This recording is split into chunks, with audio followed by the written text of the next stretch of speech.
في ظروف المباشره كما قاعد تشوف عادل انقطاع التيار الكهربائي هنا في الملعب الاولمبي مولاي عبد الله في الرباط، مشاكل بالجمله قبل انطلاق المباراه. الملعب زاد كيف خلينا نحكي لكم عليه بسرعه. عادل ملعب صغير معناتها ما فيش ضغط، تدخل من الشارع تلقى روح طول في الجرادان، حتى باش تلقى بلاصه تخبى فيها الجماهير ماهيش موجوده. كيف بالنسبه للصحفيين بون لا ناس دو كونفيرونس كما تراو الضوء مخصوص علينا ونخدموا بطرق نتاعنا الشخصيه اللي قاعدين نحاولوا نتعاملوا معاها. برشا حاجات اون روتار بالنسبه للتوسكي لوجيستيك بالنسبه للمباراه اليوم.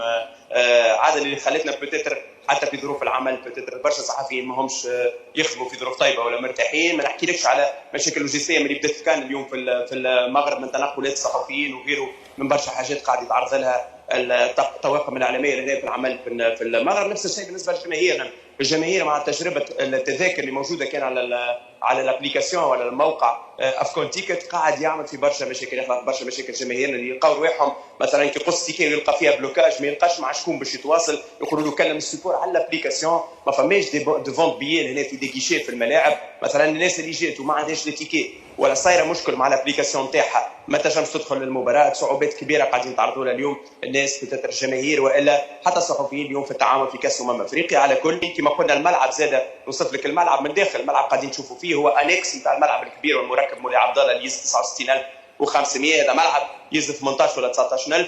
تيران كله عريان تقريبا معناتها حتى الجماهير فما بارتي تخبيو فيها جماهير توانسه مخبيه ومحميه فيها جرادام سقف. بقيه الملعب كله عريان، على ذاك ما نشوفوا عدد كبير نتاع الجماهير حاضره. بالنسبه للتوانسه كيف كما قلت برشا ديفيكولتي لقاوها على المواقع باش يقطعوا التذاكر، وشفت برشا ناس وعيناهم لبرا طالبين تذاكر في الجيشيات، قالوا لهم معطيونا التذاكر في الجيشيات خلينا ندخلوا ونقصوا. لاقين مشكله في النقطه هذه.